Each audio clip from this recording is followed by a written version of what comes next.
नमस्ते प्रिय विद्यार्थियों, आशा है आप अपने परिवार के साथ सकुशल होंगे। जैसा कि अब तक हमने व्याकरण में वर्णमाला के विषय में जाना है, आज का हमारा जो विषय रहेगा वो रहेगा वर्णों का उच्चारण स्थान। वर्णों के उच्चारण स्थान से आप सभी इस बात को अच्छे से जान पाएंगे कि शुद्ध उच्चारण में हमारे मुख अवयवों का किस प्रकार से, किस ढंग से प्रयोग होता है तथा वर्णमाला का शुद्ध उच्चारण किस प्रकार किया जाता है। आइए देखते हैं इस वीडियो के माध्यम से। तत्पश्चात आप पुनः पुनः इसका अभ्यास करेंगे। जब आपका अभ्यास अच्छे से हो जाएगा तो निश्चित रूप से ये विषय आप आत्मसात कर लेंगे। आशा है आप अक्षर ज्ञान चैनल से जुड़ चुके होंगे और जो पहला अध्याय था वर्णमाला उसको अच्छे से पढ़ लिया होगा। तो चलिए पढ़ते हैं वर्णों का उच्चारण स्थान। नमस्ते प्रिय विद्यार्थियों, स्वागत है आप सभी का। जैसा कि मैं पहले ही बता चुका हूं, आज का हमारा विषय है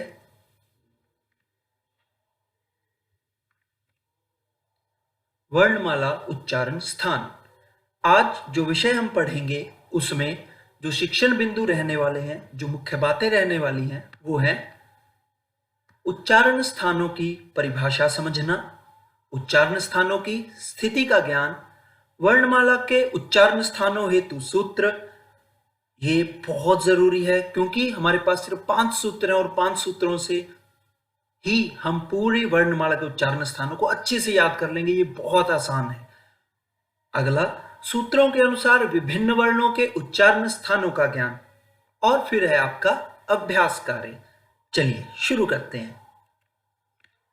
परिभाषा। वर्णों को बोलते समय हमारी जिह्वा जहां जहां स्पर्श करती है, हाँ बहुत ध्यान से सुनिए, उच्चारण स्थान इस बात पर निर्भर करता है कि हमारी जीभ हमारे मुंह में किस स्थान को स्पर्श कर रही है। तो वर्णों को बोलते समय हमारी जिह्वा जहां जहां स्पर्श करती है तथा निश्वास वायु को मुख में कुछ समय के लिए रोकती है, उसे उस वर्ण का उच्चारण स्थान कहा जाता है। सरल शब्दों में, हमारी जीभ ने अंदर से आती हुई हवा को जहां पर कुछ क्षणों के लिए, बहुत थोड़े से समय के लिए भी अगर रोक कर रखा और उसके बाद वो हवा बाहर निकली, तो वो जिस स्थान पर रुकी है, जीभ जिस स्थान पर लगी है, वो उन वर्णों का उच्चारण स्थान होगा। निश्वास वायु अर्थात बोलते समय हमारे फेफड़ों से मुख तक आकर बाहर निकलने वाली वायु रोकेगा कौन? जिह्वा। कहां रोकेगी? मुख के किसी अवयव के साथ, मुख के अंदर। कितने समय के लिए? बहुत क्षणिक समय के लिए।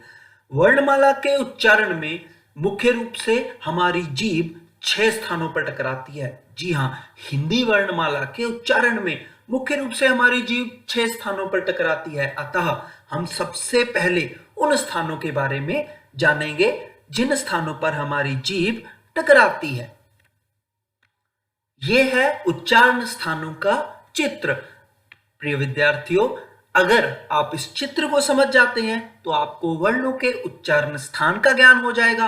अगर आपको उच्चारण स्थान का ज्ञान हो गया, उसके बाद हमारे पास वही 5-6 सूत्र हैं जिनको याद करना है, और जिनको याद करने के पश्चात आप हिंदी भाषा के उच्चारण स्थानों का पूर्ण ज्ञान प्राप्त कर लेंगे और आप एक शुद्ध वक्ता, एक शुद्ध उच्चारण के धनी बन जाएंगे।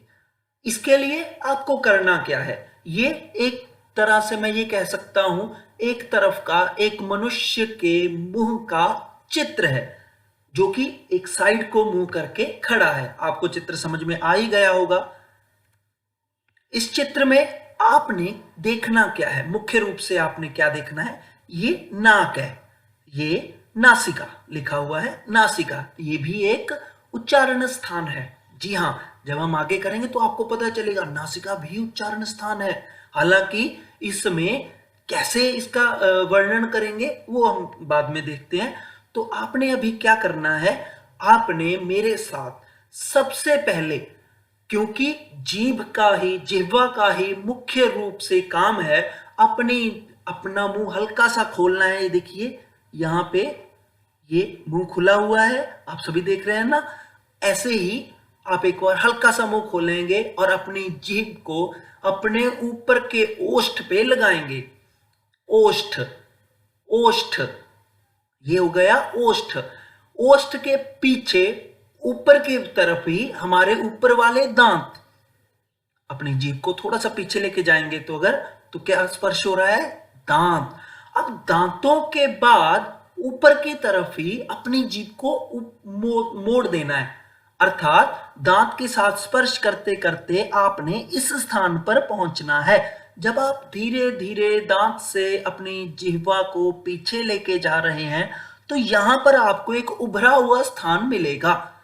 ये उभरा हुआ स्थान जो बाहर की तरफ मसूड़े कहलाता है, ये अंदर की तरफ जो उभरा हुआ स्थान है ये है मूर्धा। दांत के साथ उभरा हुआ स्थान ऊपर के तालू के साथ उभरा हुआ जो बिल्कुल स्थान है, दांत के बिल्कुल साथ सटा हुआ, ये है मूर्धा। मूर्धा के बिल्कुल पीछे जो एक गहरा स्थान है, मूर्धा के बिल्कुल पीछे जो एक गहरा स्थान है, आपके मुंह के ऊपर जो एक गहरा स्थान है ये है तालु। तालु जहां पे खत्म हुआ, यहां पे आप अगर अपनी जीभ को पीछे पीछे पीछे पीछे लेके जा रहे हैं, ऊपर ऊपर लगाकर और पीछे लेके जा रहे हैं, तो एक स्थान आएगा जो सॉफ्ट है। ये क्या है? ये सख्त है। एक स्थान आएगा जो नरम है, इसको क्या कहते हैं? इसको हम संज्ञा देते हैं कोमल तालु। तो ये हो गया तालु, ये हो गया कोमल तालु। कोमल तालु का ये स्थान ही कंठ भी कहलाता है। ये स्थान कंठ भी कहलाता है। ये हो गई हमारी जिह्वा। दोबारा से देख लीजिए, ये जिह्वा है, ये ऊपर का स्थान हो गया। अब हम पीछे से शुरू करते हैं। अगर आप अपनी जीभ को फोल्ड करके उसको मोड़ करके ऊपर बिल्कुल लगाएंगे तो आपको बिल्कुल पीछे एक सॉफ्ट सी जगह, एक सॉफ्ट सा स्थान मिलेगा, कोमल सा स्थान मिलेगा। ये है कोमल तालु। इसी की संज्ञा कुछ व्याकरणवेत्ताओं ने कंठ भी की है। उसके बाद थोड़ा आगे लेके आएंगे तो एक सख्त स्थान, कठोर स्थान मिलेगा, उसे कहते हैं तालु, और इसका एक अन्य नाम है कठोर तालु। कठोर तालु के बाद दांत से पहले का उभरा हुआ स्थान ये है मूर्धा। बिल्कुल दांत से सटा हुआ उभरा हुआ स्थान मूर्धा। मूर्धा के बाद दांत, होंठ और नासिका। तो ये हो गए हमारे उच्चारण स्थान, उच्चारण अवयव।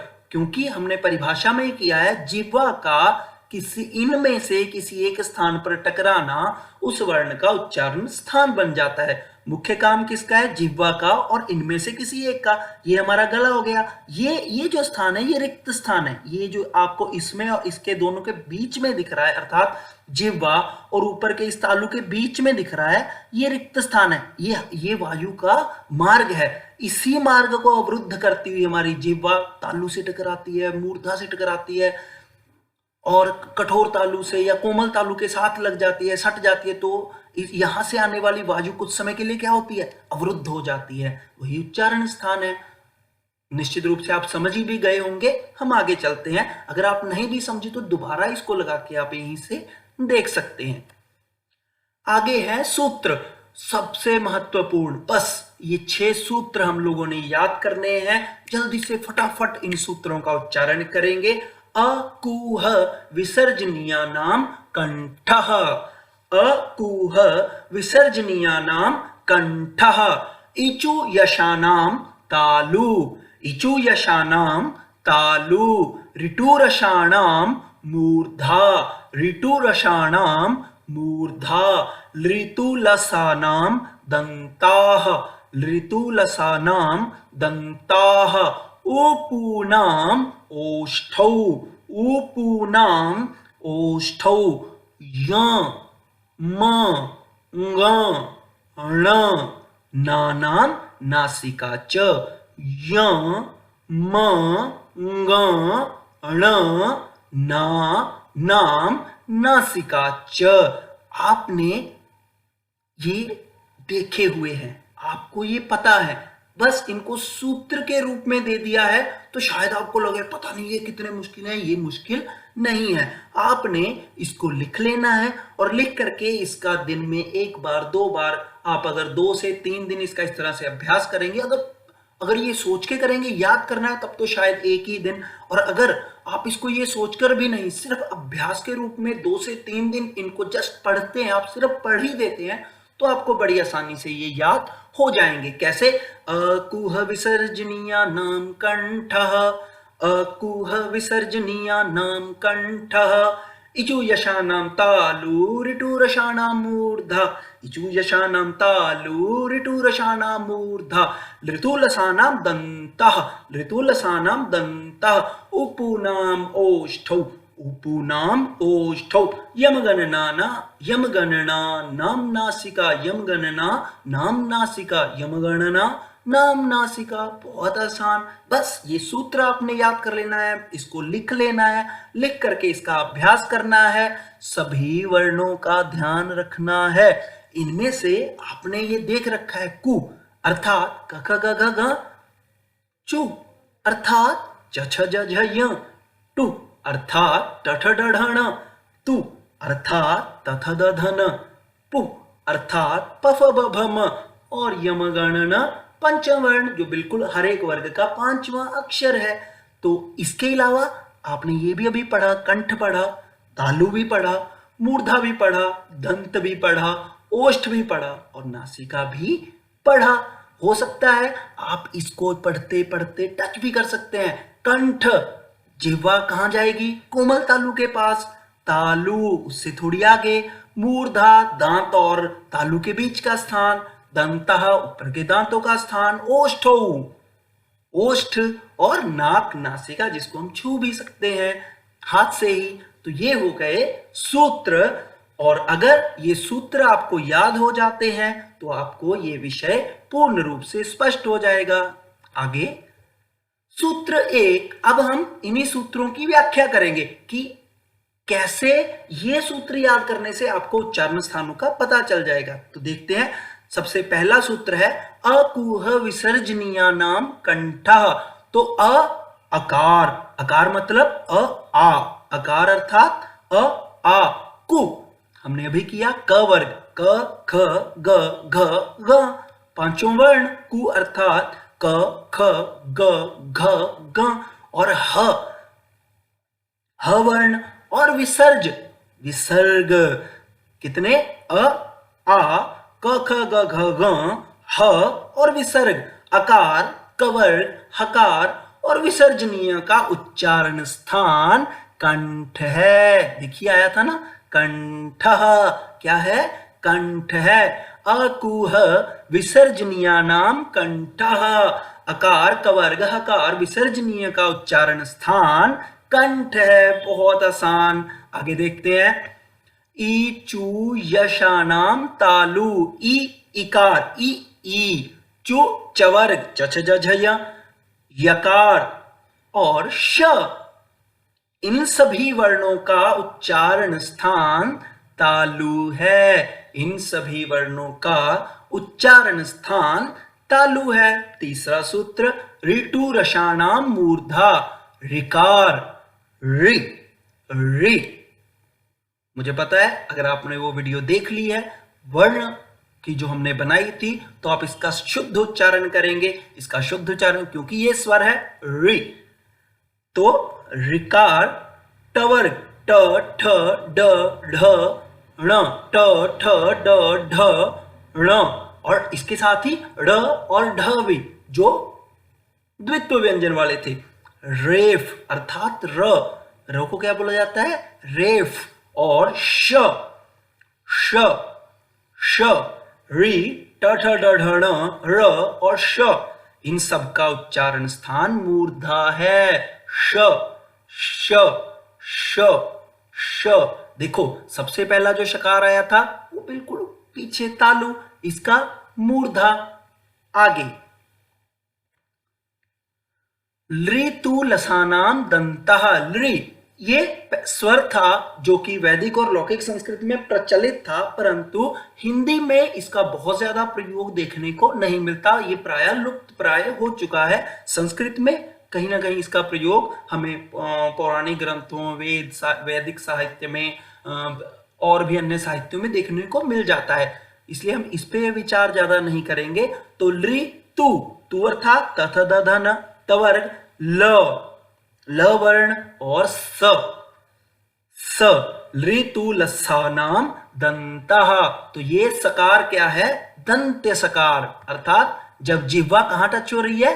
दांत के क्षेत्र में। कौन से दांत? ऊपर वाले दांतों के पास। स, उसके अगर थोड़ा सा पीछे ले जाएंगे तो श, और बिल्कुल पीछे ले जाएंगे तो श, शलगम, षटकोण, स्कूल, सानाम, इस तरह से। तो ये हो गया लृतुलसानाम दंतः। आगे उपूनाम ओष्ठौ, उ अर्थात उ और पू अर्थात प भ भ म। बहुत आसान। आप देखिए, जब भी आप उ और उ बोल रहे हैं तो आपके होंठ जो हैं, आपके ओष्ठ जो हैं, वो बिल्कुल सिकुड़ कर और आगे को हो रहे हैं, अर्थात उनमें गुलाई आ रही है, वो गोल हो रहे हैं। उनका जो शेप है, उनकी जो स्थिति है, वो परिवर्तित हो रही है। तो ये कौन से हैं? ओष्ठौ, होंठ जिनमें प्रयोग होते हैं ऐसे वर्ण। जैसे उ प में दोनों जुड़े फिर खुले, फ जुड़े खुले, ब भ म। बहुत आसान है। उपूनाम ओष्ठौ, तो अर्थात उ और प फ ब भ म, इन सभी वर्णों का उच्चारण स्थान होंठ है। उसके बाद पंचवर्ण य म ङ ण न, य म ङ ण न, जो प्रत्येक वर्ग का पांचवा वर्ण है, जिसके कारण इसको पंचम वर्ण भी कहा जाता है। इनका उच्चारण स्थान है नासिका। इनका उच्चारण स्थान है नासिका। ये हो गए हमारे मुख्य सूत्र, अर्थात ये वो सूत्र हैं जो वर्णमाला को शुद्ध उच्चारण में बहुत सहायक सिद्ध होते हैं। इसके अलावा 5 वर्ण अभी भी ऐसे हैं जिन वर्णों का उच्चारण स्थान एक नहीं है, अपितु उसमें एक से अधिक उच्चारण स्थान प्रयुक्त होते हैं। कैसे? तो ये देखिए अन्य वर्णों के सूत्र, जिन वर्णों का उच्चारण स्थान एक से अधिक है, ऐसे हैं ए ऐ तौ, अर्थात ये दोनों कंठ तालु, कंठ और तालु की सहायता से बोले जाते हैं। ए ऐ कंठ तालु, ए ऐ तौ कंठ तालु। ए और ऐ का उच्चारण स्थान कंठ तालु है। ए ऐ तौ कंठ तालु, ए और ऐ का उच्चारण स्थान कंठ तालु है। ओ औ तौ, ओ और औ दोनों का कंठोष्ठम, कंठ और होंठ हैं, ओष्ठ हैं। ओ औ तौ कंठोष्ठम, ओ और औ दोनों का कंठोष्ठ है। ओ और औ दोनों का कंठोष्ठ है। वकारः दंतोष्ठं, वासुदेव, वासुदेव, वासुदेव।